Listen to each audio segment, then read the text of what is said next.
এবার আরেকটা যেটা সবচেয়ে বেশি আমার আশঙ্কা লাগে সেটা হচ্ছে সৃজিত মুখার্জি ফিল্মের টিজার ট্রেলার কিন্তু যথেষ্ট ভালো হয়, নো ডাউট। বাট কি খবর সবার, চলে আসলাম একটা নতুন ভিডিও নিয়ে। আর অবশেষে এতদিন আমাদের বিভিন্ন রকম পোস্টার টিজার দেওয়ার পর ফাইনালি আজকে ড্রপ করে গেছে দেবের পুজোতে বড় রিলিজ মুভি টেক্কা, যেটা কিন্তু ডিরেক্টর সৃজিত মুখার্জি।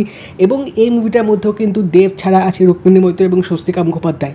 তো চলো বেশি দেরি না করে আগে দেখে নেওয়া যাক এই টেক্কা মুভির টিজার কীরকম হলো এবং পুজোর মুভিটা কতটা বাকি মুভিতে টেক্কা দিতে পারবে। তারপরে কথা বলবো তোমাদের সাথে টেক্কা টিজার নিয়ে। বাট তার আগে তোমরা যদি নতুন হয়ে থাকো চ্যানেলটা কিন্তু অবশ্যই সাবস্ক্রাইব করে দেবে, যাতে প্রত্যেকটা রিভিউ রিঅ্যাকশন আপডেটস তোমরা কিন্তু চ্যানেলটার মধ্যে পেয়ে থাকবে। এবং নোটিফিকেশন বেলটা কিন্তু অল করে দিও, যাতে একটা ভিডিও নোটিফিকেশন তোমরা কিন্তু মিস করবে না।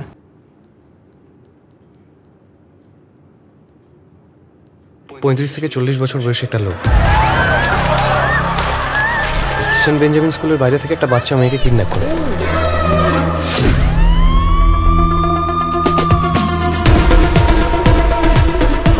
বাবুর হেভি দিমাগ, বেসিক্যালি ও একটু ধার কাটা মাল।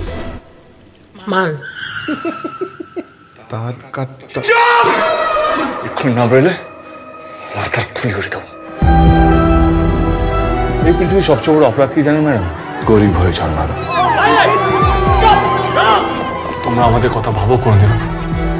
আমরা ভূতের মতন তোমাদের চারপাশে ঘুরে বেড়াই, একটা মুখও মনে থাকে। এইবার থাকবে।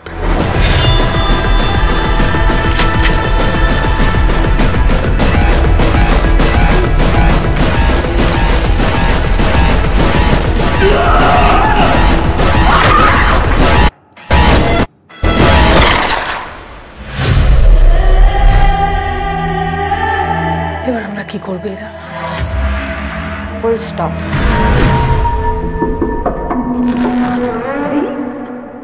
তো ফিল্মটার মধ্যে কিন্তু হিউজ স্টার কাস্ট থাকতে চলেছে, যেটা কিন্তু ছোট ঝলক আমরা টিজারটার মধ্যে পেলাম। বাট ওভারঅল এই টিজারটা নিয়ে যদি কথা বলি, এটা সর্ট অফ কিন্তু একটা হোস্টেজ গল্প হতে চলেছে, যেখানে দেবের চরিত্রটা দেখে মনে হলো যে সে হয়তো কোনো কিছু ষড়যন্ত্রের হয়তো শিকার হয়েছে, বা তার সাথে হয়তো এমন কিছু একটা ঘটনা ঘটেছে যেটার জাস্টিস বলা যেতে পারে বা যেটা রিভেঞ্জ বলা যেতে পারে নেওয়ার জন্য হয়তো তিনি এখানে স্বস্তিকা মুখোপাধ্যায় মেয়েকে কিডন্যাপ করবে। এবার স্বস্তিকা মুখোপাধ্যায়ের চরিত্রটা হয়তো বিশাল একজন ইনফ্লুয়েন্সিয়াল লোক হতে পারে, বা হয়তো তার সাথে দেবের ক্যারেক্টারটার পাস্টের হয়তো কোনো একটা গল্প থাকতে পারে, যেটার জন্য হয়তো দেব এই মেয়েটাকে হয়তো কিডন্যাপ করবে। এবং এই কিডন্যাপের পরই কিন্তু এখানে কি গল্প গড়ায়, কে এই জন্যে দায়ী, কে মাস্টার মাইন্ড, এবং দেব সত্যি এটার জন্য দায়ী নাকি দেব এখানে নির্দোষ হবে, মানে সে কোনো একটা প্ল্যানের শিকার।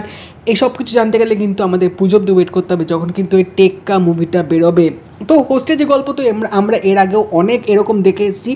বাট হোয়াট মেক্স টেক্কা টিজার স্পেশাল ইজ এই টিজারটার মধ্যে দেবকে কিন্তু বেশ একটা অন্যরকমভাবে আমরা দেখতে পেয়েছি। মানে দেবের যে চরিত্রটা তিনি কিন্তু সেটার মধ্যে পুরোপুরি একদম মিশে গেছে, তাই মানে একদম রিয়েলিস্টিক লাগছে। এবং ফর দ্য ফার্স্ট টাইম এখানে দেব যখন ব্যাকগ্রাউন্ডে তিনি যখন ভয়েস ওভারে মানে কথাগুলো যখন বলছে, সেটা কিন্তু শুনতে বেশ ভালো লাগছিলো। এবং টিজারটার সাথে কিন্তু রীতিমতো মানানসই। টিজারটা কালার গ্রেডিং কিন্তু এক কথায় দুর্দান্ত লেগেছে। এবং প্রত্যেকটা ফ্রেমে যে ছোটোখাটো যে থ্রিল ব্যাপারটা টিজারটার মধ্যে রাখার চেষ্টা করেছে, যে এখানে কী হচ্ছে, কেন হোস্টেজ করছে, এখানে স্বস্তিকা মুখোপাধ্যায় এখানে তার কানেকশনটা কী আছে, বা এখানে যে রুক্মিণী মৈত্র যে এখানে পুলিশ অফিসারের রোল প্লে করছে সে কীভাবে জিনিসগুলোকে ধরবে, বা এর সাবপ্লটগুলো কী হবে, কোন চরিত্র কীরকম, ছোটো ছোটো গ্লিমস কিন্তু টিজারটার মধ্যে বেশ ভালোভাবে দেখানো হয়েছে। এবং এই ফার্স্ট পেস টিজারটা কিন্তু মেকিংটা যথেষ্ট ভালো ছিল, গল্পটা কিন্তু অতটা এক্সপ্লোর করেনি, কিন্তু তা সত্ত্বেও কিন্তু যথেষ্ট ইন্টারেস্ট গ্রো করবে এই ফিল্মটা দেখার জন্য। এবং এই টিজারটা ব্যাকগ্রাউন্ড মিউজিকটা কিন্তু দারুণ লেগেছে।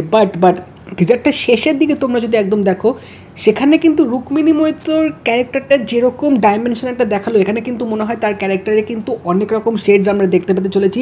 বাট কিছু ফ্রেম কিন্তু টিজারটার মধ্যে এক কথায় দুর্দান্ত লেগেছে। এবং তাছাড়া লুক অ্যান্ড ফিল থেকে শুরু করে এখানে যে পুরো সেট আপ, সেগুলো কিন্তু বেশ প্রিমিয়াম একটা ভাইব দেবে। এবার থ্রিল ব্যাপারটা কতটা বজায় রাখতে পারে সৃজিত বাবু দ্য ফার্স্ট বয়, সেটা কিন্তু ফিল্মটা আসলে বোঝাবে। বাট নেভার দি লেস এটুকু গ্যারেন্টিড টিজারটা কিন্তু এক কথায় আমার বেশ লেগেছে। এবং পুজোর সময় যদি একটা থ্রিলার মুভি বেরো, সেটা কিন্তু দর্শকরা রীতিমতো লুটে পুটে খায়। এবং পুজো আর সৃজিত মুখার্জি কিন্তু তারা মানে পারস্পরিক কিন্তু একটা কানেকশন অবশ্যই থাকে। মানে দুর্গাপুজোর সময় সৃজিত মুখার্জি ফিল্ম না আসলে না, সেই পুজোর টাইমের ব্যাপারটা কিন্তু অনেকটা ইনকমপ্লিট থেকে যায়।